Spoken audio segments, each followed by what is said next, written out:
જીવને બળ પામવાનું સાધન કયું છે? ઉપાસના કેવી રીતે સમજાય? ભગવાનની ભક્તિના માર્ગમાં દેહાત્મ બુદ્ધિ શા માટે ટાળવી પડે? પ્રશ્નના જવાબ માટે સાંભળો સાગર કથા 29 જૂન 2024 અમૃત બિંદુ. વક્તા પરમ પૂજ્ય સદગુરુ શ્રી રામકૃષ્ણદાસજી સ્વામી. શ્રી સ્વામિનારાયણ સંસ્કારધામ ગુરુકુળ ધ્રાંગધ્રા. સત્સંગ છે એવું પવિત્ર ક્ષેત્ર છે, પરંતુ એનો વિસ્તાર ઘણો છે.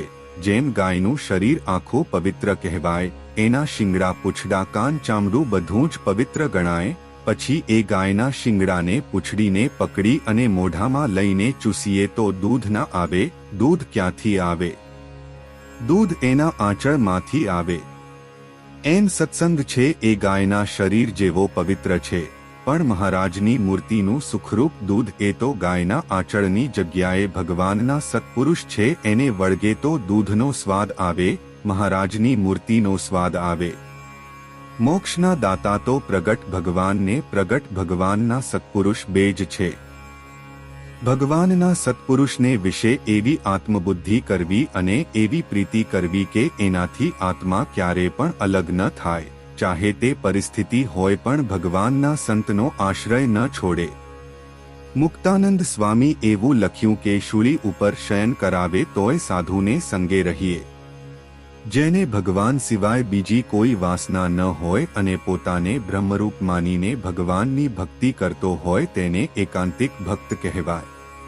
આપણે ભગવાનના સત્પુરુષને વિશે એવી પ્રીતિ બાંધીશું અને એને વિશે એવી આત્મબુદ્ધિ જીવને થશે ત્યારે મહારાજે સ્પષ્ટ બતાવ્યું છે કે એ જ આત્મસત્તા રૂપે વર્તે છે.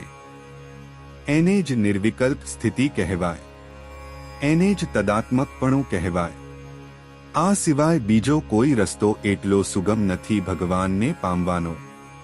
રસ્તા તો ઘણા છે, પણ સુગમમાં સુગમ રસ્તો જો હોય ને તો આ છે. શાસ્ત્ર આપણે ગમે એટલા વાંચીએ પણ એવા સંતમાં પ્રીતિ હશે તો જ ઉપાસના સમજાવાની, બાકી સમજાવાની નહીં. ભગવાનના સ્વરૂપની ઉપાસના સમજવી કઠિન છે, એમાં બુદ્ધિનું કામ નથી. મહારાજની નાની મોટી આજ્ઞાઓ જે કંઈ પ્રભુએ બતાવી છે, આજ્ઞામાં રહેવા માટેનું બળ પણ ભગવાનના સત્પુરુષના આધારે જ મળવાનું. મોટા પુરુષના જીવનથી બળ મળે. એક ભગવાન પુરુષોત્તમ નારાયણની મૂર્તિમાં જ જેનો વાસ છે. વાસનો મિનિંગ છે ભગવાનની મૂર્તિમાં અતિશય પ્રીતિ અને ભગવાન સિવાય બીજું કાંઈ ખપતું નથી એવા ભગવાનના કોઈ એકાંતિક ભક્ત, એની સાથે પ્રીતિ, એની સાથે આત્મબુદ્ધિ આ જીવને બળ પામવાનું સાધન છે. ભગવાનના ભક્તનો મહિમા ભગવાનના ભક્તે ખૂબ જ સમજવો જોઈએ. દેહાત્મ બુદ્ધિ ટાળીને ભગવાનની ભક્તિ કરવી. જ્યાં સુધી દેહાત્મ બુદ્ધિ હશે ત્યાં સુધી માન, અહંકાર, ઈર્ષ્યા, દંભ, કપટ રહેવાના. સત્સંગમાં ગાઢ પ્રીતિ કા ભગવાનના એકાંતિક સંત હોય ને તો એની ઉપર અતિશય સ્નેહ જોઈએ. આ બેમાંથી એક હોય ને તોય સત્સંગમાં જીવ ટકે. ભગવાનને ભગવાનના સત્પુરુષ આપણા જીવના કલ્યાણ માટે આપણને વળતા હોય, ખીચતા હોય, રોકતા હોય, ટોકતા હોય અને એને આપણી સાથે બીજો કોઈ દ્વેષ ન હોય, અણગમો ન હોય, દયા હોય કે આ જીવને આ સ્વભાવ નહીં છોડાવું તો આ જીવનું કલ્યાણ બગડશે. સ્વભાવે કંઈકના કલ્યાણ બગાડ્યા છે. મોટા પુરુષો આપણી પાસે આસક્તિ છોડાવી હોય એટલે આપણી પાસે વસ્તુ પદાર્થ માંગે. એને ખબર હોય કે આસક્તિ એનું કલ્યાણ બગાડશે. મનને ઘડીભર નવરું ના મેલવું, એને ભગવાનના ચરિત્રરૂપી ઝાડામાં ગૂંચવી મેલવું.